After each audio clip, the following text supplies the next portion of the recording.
بسم الله الرحمن الرحيم. هنا اتكلمنا على ديزاين اند سايزنج. في حته عايزين نتكلم عليها اللي هو فوق في التول بار بتاعت الايكوديال اللي هي بروجكت بارامتر. بروجكت بارامتر دي بارامتر الجينيريك اللي بثبتها على البرنامج، وعايزها على كل كومبوننت جوه البرنامج. على سبيل المثال هنا الهيرتز 50 ولا 60، التارجت بتاع الباور فاكتور بتاعي كام. فهنا عندنا القيمة اللي بتتكتب دي عبارة عن ايه. القيمة دي تارجت باور فاكتور بيحطها البرنامج.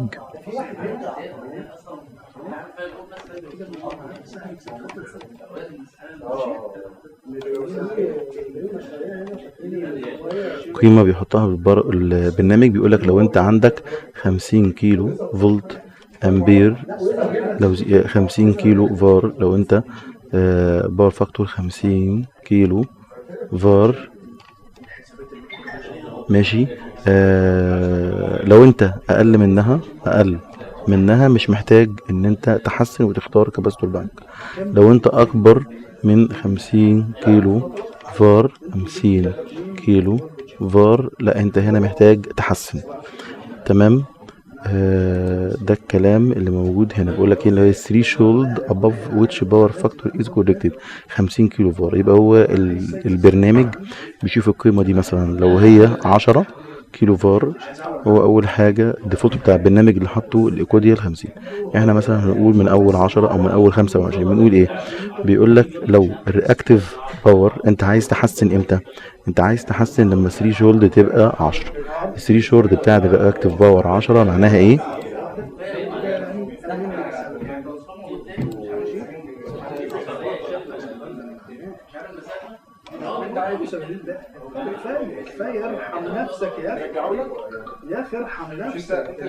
لو الثريشولد بتاعتك 10 معنى كده ان الكيلو فار لو اقل من 10 مش هتحسن، لو اكبر من 10 هتحسن.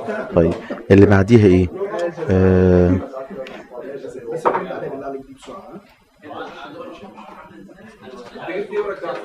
اللي بعديها هنا فاحنا هنحطها 10. اللي بعديها بيقول لك enable disable surge protection device calculation. قول له ايه؟ surge protection device calculation. قول له احسبها. نخش مثلا نخرج من الجزء دوت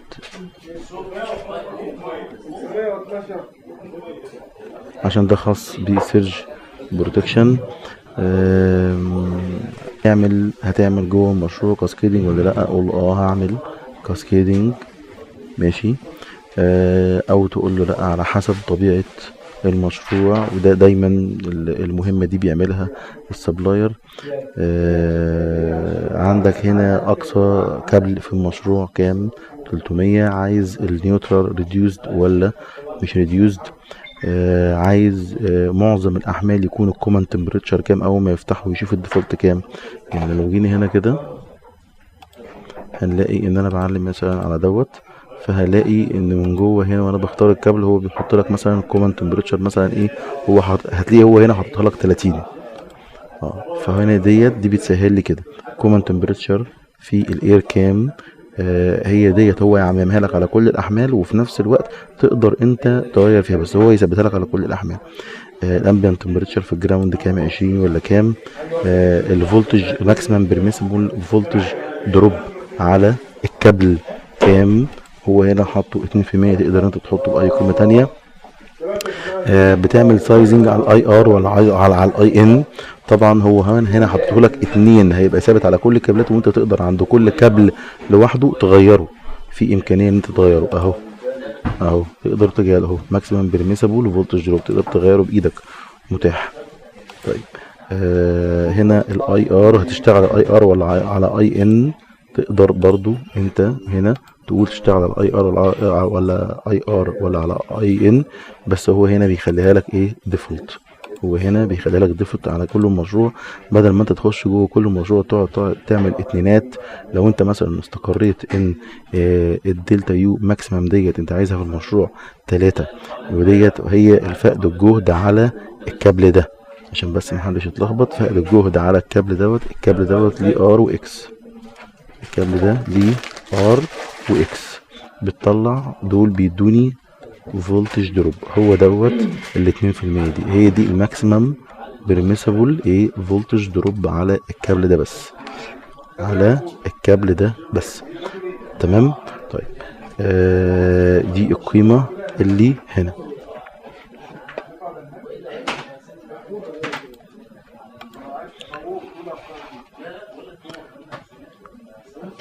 نرجع تاني.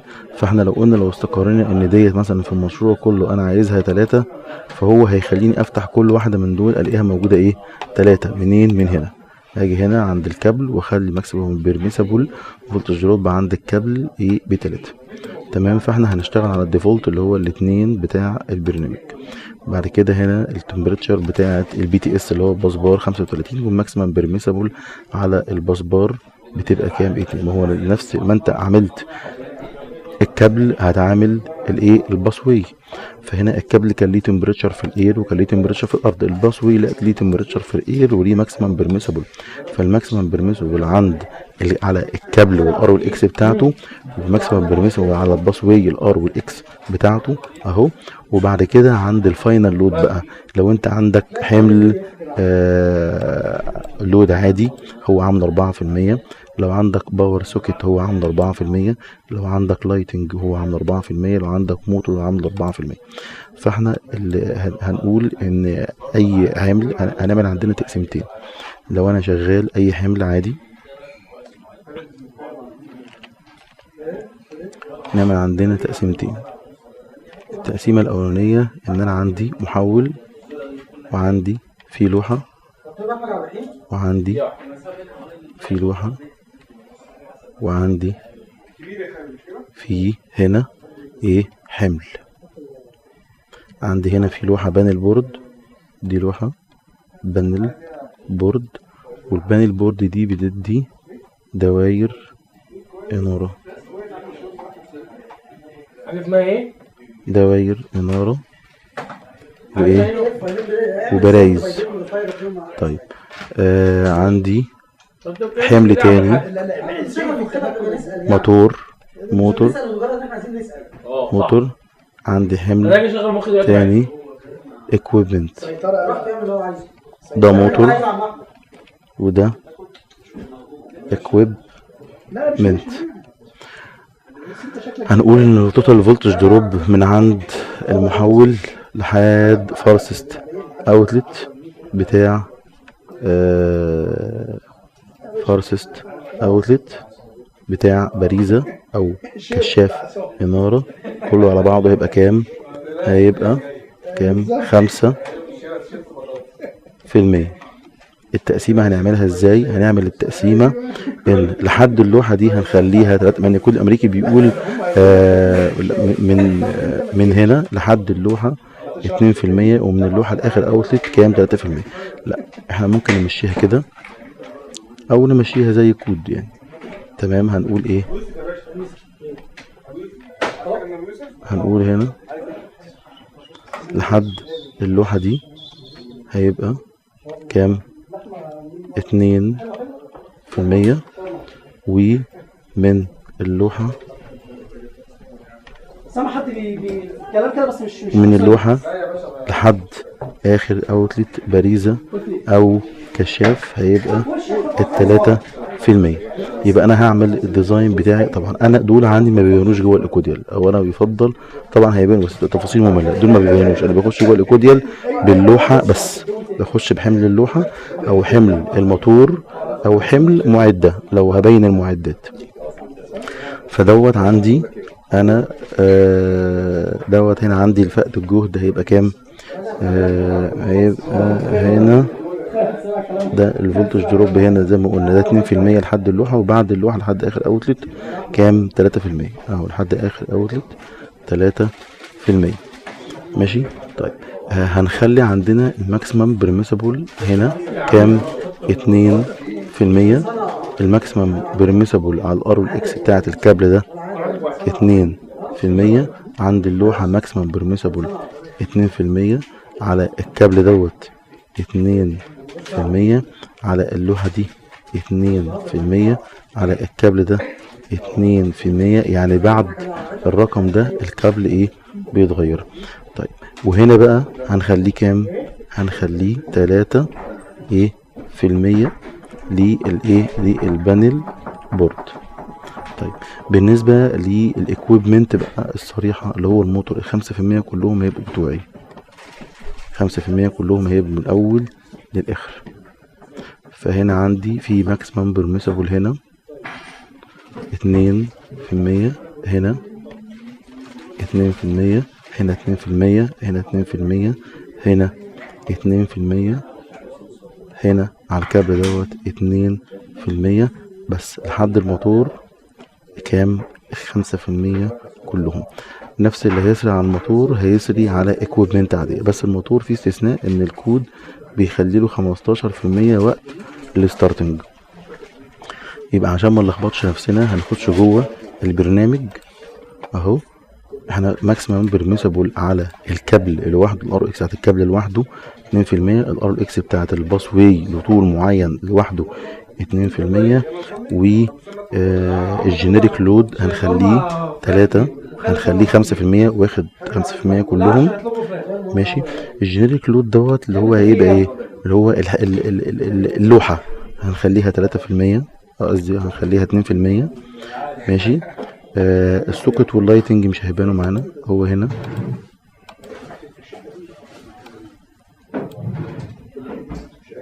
عند اللوحة 2% اقصى حاجة ماشي. السوكت مش هنحطها، اللايتنج مش هنحطه، الموتور هيبقى كام؟ 5%. اللي انا عملته دوت هيترجم للاتي، ان انا عندي في جوه المشروع ال 2% ده انا اقول هستخدمها في ايه دلوقتي ماشي. ده مثلا ده جينيريك لود دوت، جينيريك لود. الجينيريك لود دوت في وقت انا هستخدمه كلوحة، في وقت هستخدمه كاكويبمنت. لو هو لوحة هعمل ايه؟ لو هو لوحة بانل بورد احط الماكسيمم بيرميسبل عنده هنا اللي هو دوت، احطه كام؟ احطه من 2 ل 3%. طيب لو هنا في الحتة دي في المكان ده، طيب لو هو لود اكويبمنت، لو هو اكويبمنت هحط هنا كام؟ 5%. ده لو هو ايه كده. يبقى لو هو لوحة هحط 2 ل 3%، ولو هو equipment هحط 5%. فين؟ في الخانة دي. اتأكد ان انا معلم اخضر على الجينيريك لود ده. طيب بالنسبة للمواتير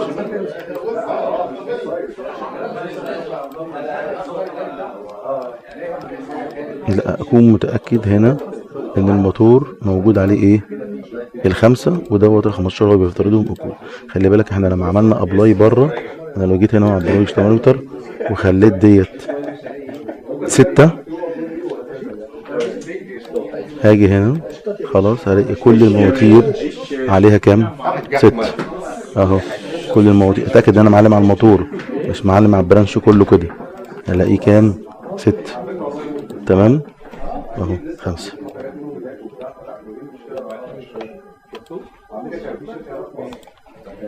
يبقى خلاص، يبقى انا بعمل عندي 3 سيناريوهات تاني، يا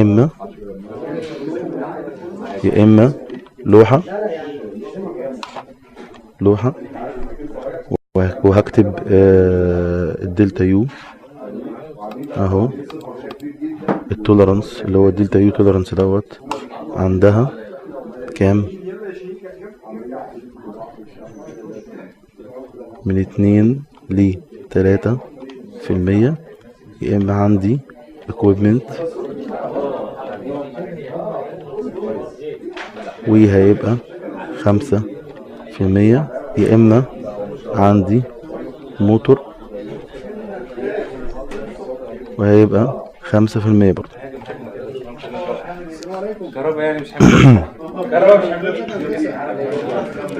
تمام.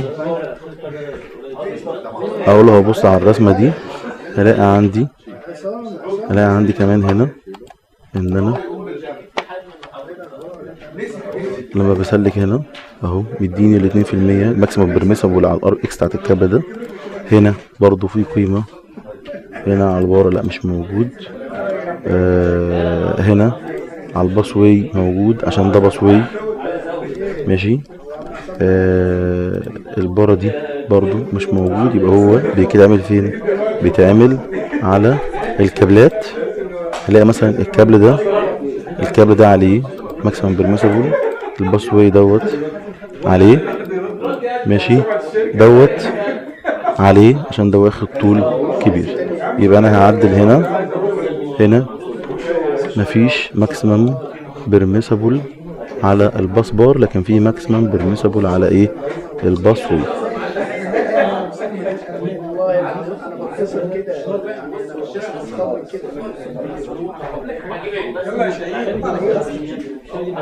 مفيش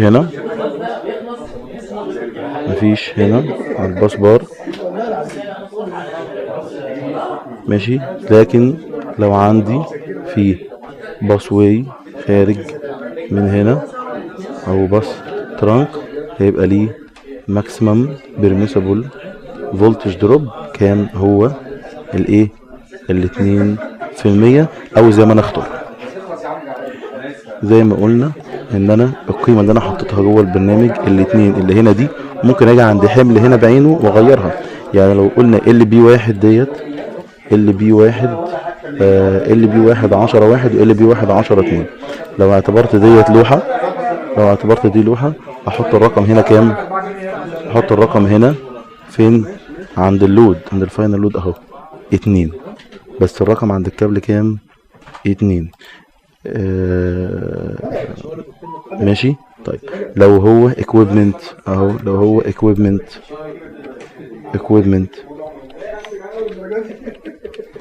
لو هو equipment اهو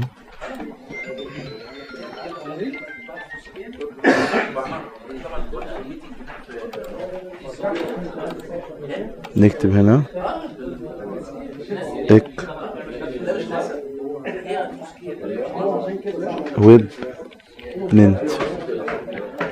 لو هو equipment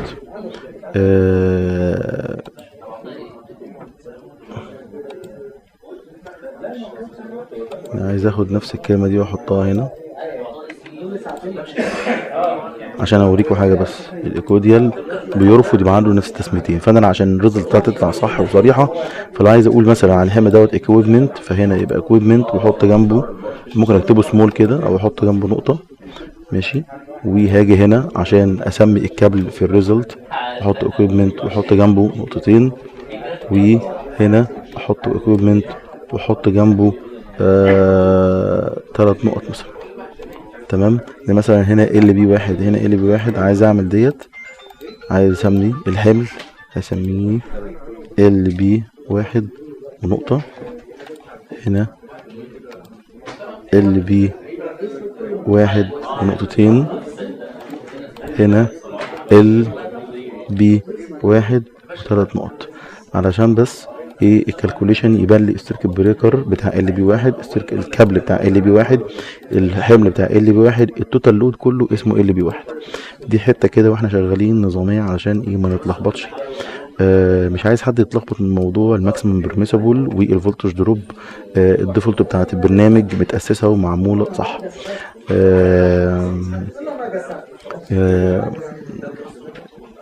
تاني زي ما قلنا لو عندي بانل بورد 3% موتور 5%، ده فين اللي بيتعبى؟ عند المربع الاخضر اللي بيظهر تحت هنا دوت اللي بحدد فيه الفاينل.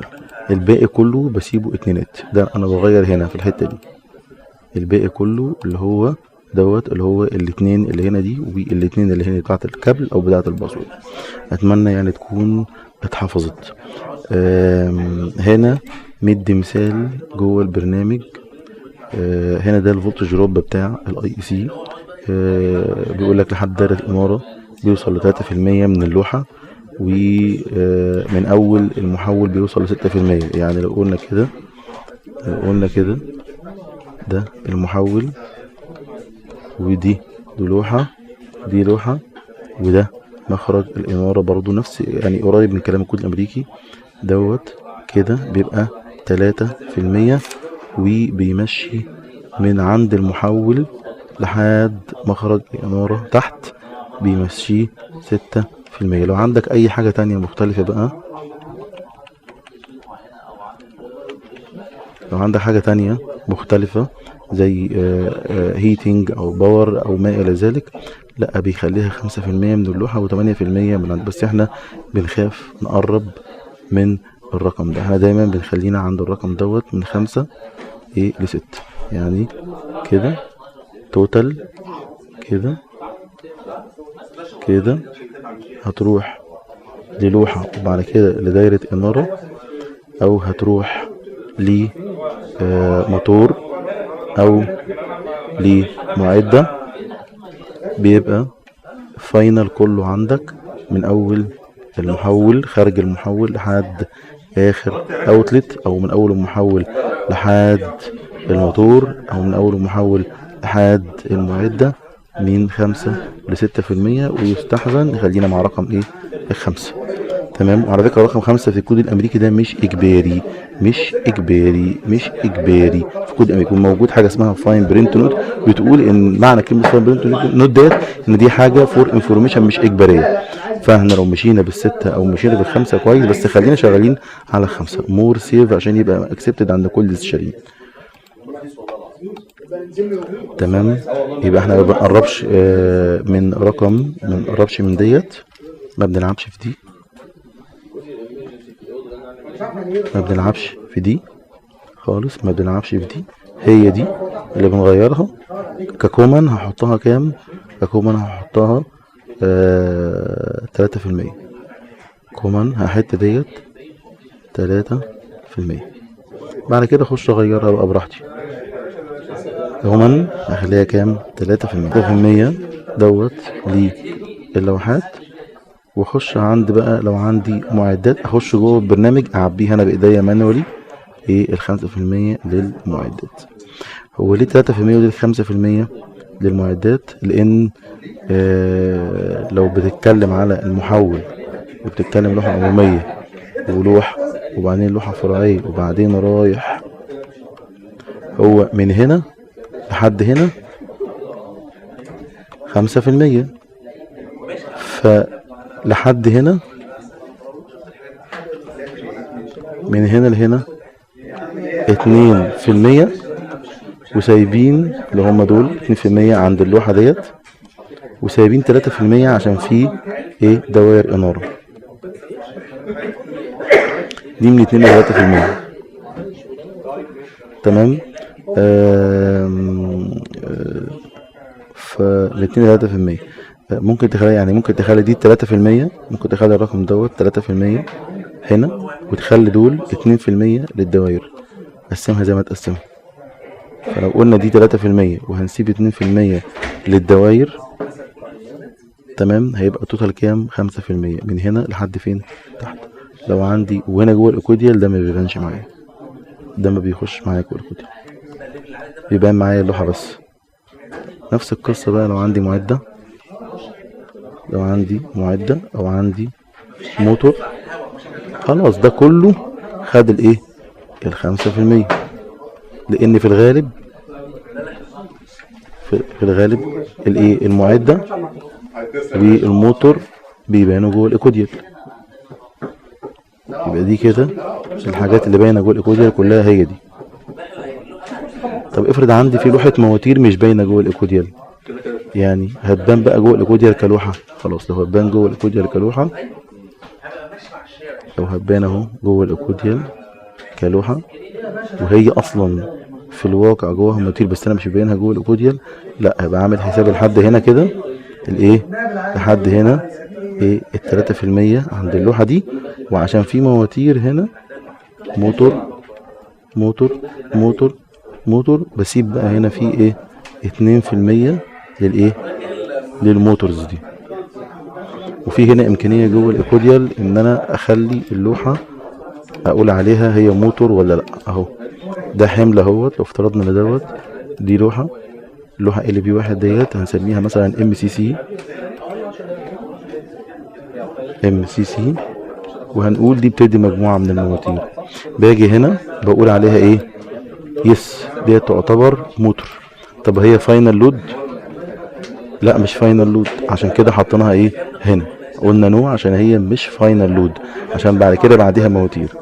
تمام. طب دي معده، المعده دي هي مش موتور بس هي فاينل لود؟ اه فاينل لود، اقول له اه ان هي فاينل لود. تمام. اللوحه دي فاينل لود؟ لا مش فاينل لود، في بعدها دواير اهو، مش فاينل لود. تمام. فلازم الف على المشروع كله اشوف ايه الحاجات الفاينل لود وايه الحاجات مش فاينل لود، ايه الحاجات اللي هي موتور. طيب زي اللوحه دي مثلا، اللوحه فيها مواتير بس مش هتبان جوه الايكوديال، يعني المواتير دي انا حاسبها مره قدر بره قدرا كده، يعني حاسبها بره، في مواتير تحت هنا كده. اللوحه دي في مواتير موتور موتور موتور موتور، بس طبعا يفضل ان انا اخش جوه المشروع احسب مواتيري جوه ايه، زي ما حسبنا هنا داخل حاسب ايه مواتيري بس. يبقى هنا عملي جوه المشروع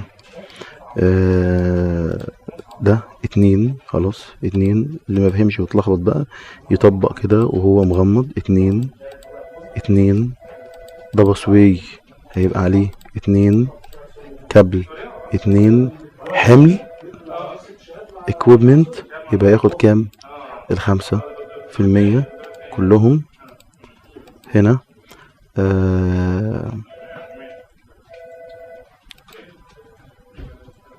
هنا لوحة هتاخد 2-3% على حسب ما احنا عايزين، هنقول 2% عند اللوحة. ام سي سي هتدي شوية مواتير، هيبقى عندها 2% وفي 3 المواتير اللي تحت، وهكذا. هنا دي لوحة هتبقى 2%. تمام.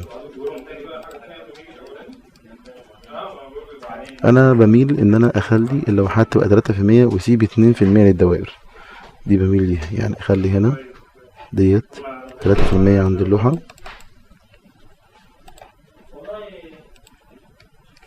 مش عايز حد يتلخبط ما بين الاتنينات اللي هنا، عشان الاتنينات اللي هنا دي على الكابل مش اكيوميليتيف. نشوف كده لما نعمل كالكوليشن بتخرج ريزلت عامله ازاي. هاجي هنا على سوليوشن،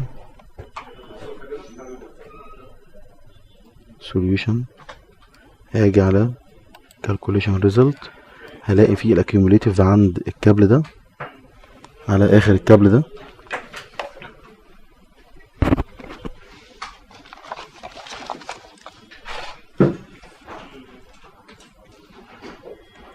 الاكيوميليتيف على عند الكابل دوت، عند اخر الكابل هنا كام؟ هو كاتبها لك اهوت، اللي هو اكيوميليتيف كده كام؟ 0.091%.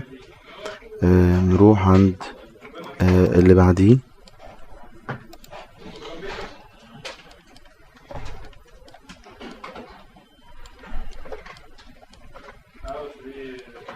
هنا في مشكلة في الكالكوليشن. المشكلة دي كانت من ايه اللي جات لي دلوقتي؟ لما فتحت بروجكت بارامتر كنت انا مختار هنا اللي هو سيرج بروتكشن ديفايس، فكان ده كان طالب مني داتا كتير، فيفضل ان احنا ايه نستبعده طالما احنا ايه مش هنستفيد بيه جوه البرنامج، ونبقى نعمل استادي عليه نشوف ممكن نستفيد منه بايه. فهنا طلعت النتيجة معايا هي تماما، لما عملت كالكوليشن طلع عندي في هنا اي زد اهو. فهنا الاكيوميليتيف كام؟ هنا طالع 0.249، ماشي، اللي هو عبارة عن ايه بقى؟ اللي هو عبارة عن كده، ان الفولتج دروب هنا زائد الفولتج دروب لحد هنا طالع كام كله؟ 0.249. طب الفولتج دروب عند الحتة دي اللي هو ده، قلنا دي R1 وX1، دي R2 وX2، ودي R3 وX3. هنا الR1 والX1 هنا طلع كام؟ طلع 0.0 9 1. طيب 1 و2 R1 و R2 وX1 وX2 طالعين كام؟ طالعين 0.249. طب 1 و2 و3 و1 و2 و3 طالعين كام؟ 0.407.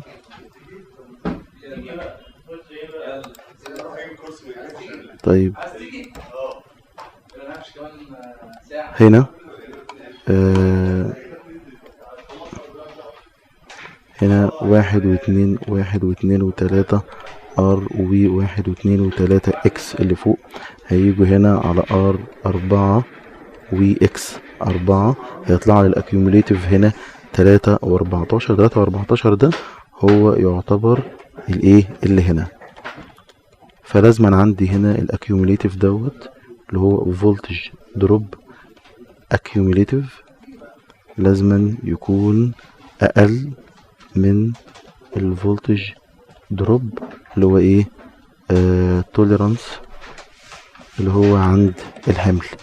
فانا كنت هنا عامله، دي كانت لوحة كنت انا عاملها 3%، طلع هنا كام 3 و4 وانا عامل هنا كام 3%.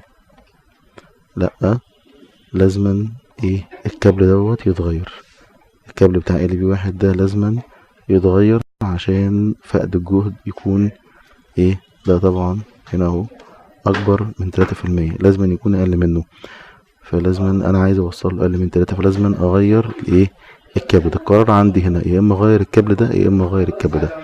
اكتر تأثير هو الكابل ده لان الار والاكس بتاعته بتبقى عالية، فتأثير الفولتج دروب بيبان اكتر، لكن الار والاكس هنا بتاعت الكابلات الكبيرة بتبقى قليلة ماشي، فبتأثيرها بيبقى ضعيف على الفولتج دروب اكيوميليتيف.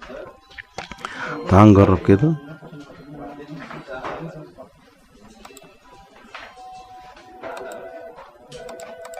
اهو. انا عامل هنا كام؟ انا عامل هنا 3%، هو طلعه كام؟ طب هو الكابل كام؟ 1/4 ملي. هنلاقيه هو عامل لي وورنينج هنا الكابل LB1 دوت ده. تعال نشوفه كده وورنينج الكابل LB1 وورنينج LB1 دوت بيقول ايه؟ بيقول ان هو الثريشولد بتاعي كام ماكسيموم بريسمول كام 3 وانا مطلعه كام وهو طلع 3 و4. طب هو عمل الورنينج ديت يبقى لازما انا ايه ارجع اعملها. في حاجات هو بياخدها ببرنامج لوحده، وفي حاجات هو ايه بيسيبها لي زي LB1 اهيت سيبها لي اهوت، قال لك دوت كذا ماشي اهو. بيقول لك اللود LB1 بيقول ايه فولتج دروب 3 و14 جريتر ذان بيرميسبل فولتج دروب اللي هو كام التلاتة. انا قلت له هنا حط 3 وهو طلع هنا كام اهوت من كالكوليشن ريزلت مطلع كام 3 و4.